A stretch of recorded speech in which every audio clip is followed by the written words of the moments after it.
వర్గంలో చాలా మంచి కార్యక్రమాన్ని శ్రీకారం చుట్టినందుకు నేను మనస్ఫూర్తిగా ముఖ్యమంత్రి గారికి ధన్యవాదాలు తెలియజేస్తా ఉన్నాను.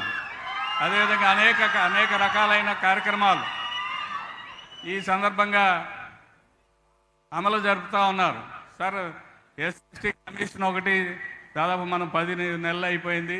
అందులో ఒక చైర్మన్గా నియామకం చేయాల్సింది ఉంది సార్. అది కూడా ఈ సందర్భంగా నియామకం జరపాలని కోరుకుంటున్నాను. మరి ఒకటి 27 పథకాల్లో వీలు నన్ను ఎక్కువ పథకాలు పునరుద్ధరించాలని కోరుకుంటున్నాను. అదేవిధంగా ఎస్సీ సబ్ ప్లాన్ని 2014-19 కాలంలో చాలా చక్కగా అమలు చేశాం.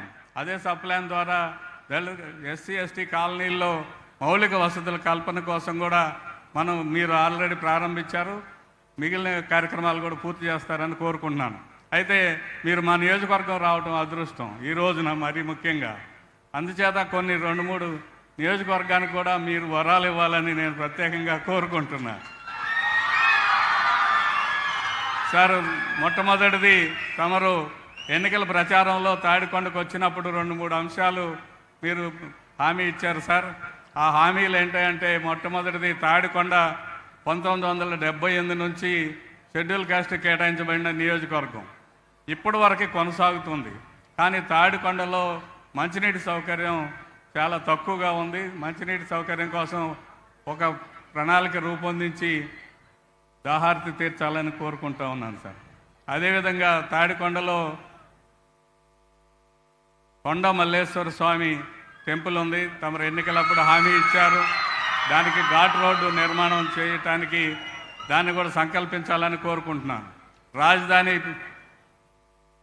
పునాది వేసే సందర్భంలో తాడికొండ రోడ్లు ఇరుగ్గా ఉన్నాయని వైడనింగ్ చేశారు.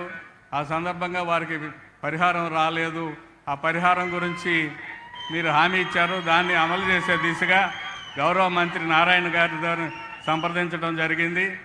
వారు టీడీఆర్ బాండ్స్ ఇస్తూ ఉన్నారు. దాన్ని కూడా అమలు పరచడానికి చర్య తీసుకోవాలని కోరుకుంటున్నాను.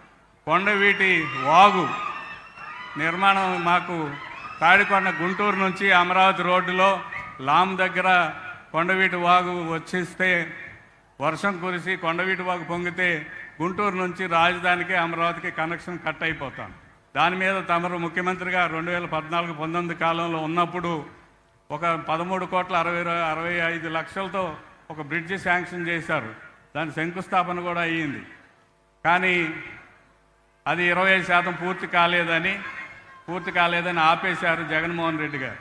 అదేవిధంగా అది కూడా కొద్దిగా శాంక్షన్ చేయాలని మరలా తిరిగి శాంక్షన్ చేయాలని కోరుకున్నాను. ఎందుకంటే సార్, ఈ పొన్నికల్లు గ్రామానికి చెందిన ఒక వ్యక్తి కొండవీటి బాగులో మునిగి చనిపోతే మనం వచ్చిన తర్వాత 24 గంటల్లో 5 లక్షల రూపాయలు సహాయం చేసిన ప్రభుత్వం మీది మనదని చెప్పి తెలియజేసుకుంటూ ఉన్నాను. అటువంటి పరిస్థితి రాకుండా ఉండాలని. ఇక తాడికొండలో నియోజకవర్గం ఏర్పడిన తర్వాత ఆ చివరి నుంచి ఈ చివరికి ఒక సరైన రోడ్డు సౌకర్యం లేదు. కంతేరు హైవే దగ్గర నుంచి తాడికొండ మీదుగా పొన్నికల్లు నుంచి బండారుపల్లి మీదుగా నియోజకవర్గంలో ఫిరంగిపురం వరకు ఒక రోడ్డుని కూడా శాంక్షన్ చేయాలని కోరుతూ ఉన్నాను సార్.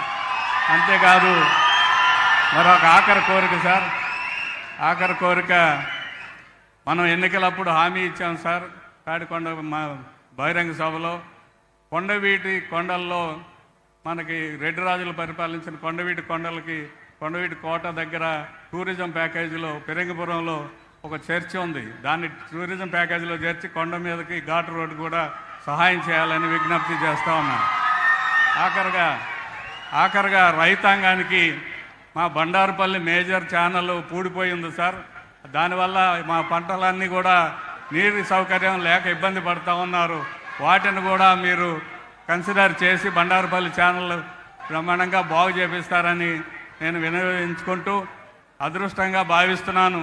ఈ రోజున బాబాసాహెబ్ అంబేద్కర్ పుట్టినరోజున మనము తాడికొండ నియోజకవర్గంలో తమరు రావటం, మంచిగా P4 కార్యక్రమాన్ని ఏర్పాటు చేయటం, ప్రజలతో మమేకం అవటానికి మరి ఎంతో సంతోషంగా భావిస్తూ, ఇది మా నియోజకవర్గ ప్రజల అదృష్టంగా భావిస్తూ తమరు మా విజ్ఞాపనలన్నీ కూడా కన్సిడర్ చేస్తారని నమ్ముతూ సెలవు తీసుకుంటున్నాను. నమస్కారం అండి.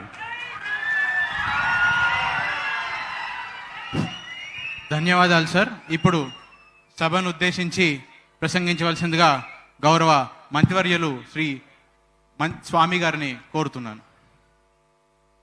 సభాధ్యక్షులు శాసనసభ్యులు శ్రవణ్ కుమార్ గారికి, డాక్టర్ బిఆర్ అంబేద్కర్ గారి 134వ జన్మదినోత్సవం సందర్భంగా ఇక్కడ విచ్చేసినటువంటి సామాజిక న్యాయ స్ఫూర్తితో పోరాటం చేస్తూ అమరావతి నిర్మాణానికి కంకణబద్దులై పేదరికం లేని సమాజ నిర్మాణం కోసం కంకణబద్దులై P4 విధానాన్ని తీసుకొచ్చినటువంటి మన ప్రియతమ నేత ఆంధ్రప్రదేశ్ రాష్ట్ర ముఖ్యమంత్రి వర్యులు శ్రీ నారా చంద్రబాబు నాయుడు గారికి, వేదిక మీద ఉన్నటువంటి బంగారు కుటుంబాలకు, అదేవిధంగా మార్గదర్శి కుటుంబాలకు, ఇతర పెద్దలకు, ప్రజలకు అందరికీ నమస్కారాలు.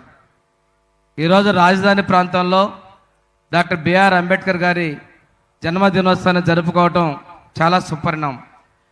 అమరావతి రాజధాని చుట్టూ రిజర్వ్ నియోజకవర్గాల మధ్యలో ఉన్నటువంటి దళిత రాజధానిగా పిలువబడే ఈ రాజధానిలో ఈ కార్యక్రమానికి చేపట్టడం ముఖ్యమంత్రికి, ప్రభుత్వానికి నేను ధన్యవాదాలు తెలియజేస్తున్నాను.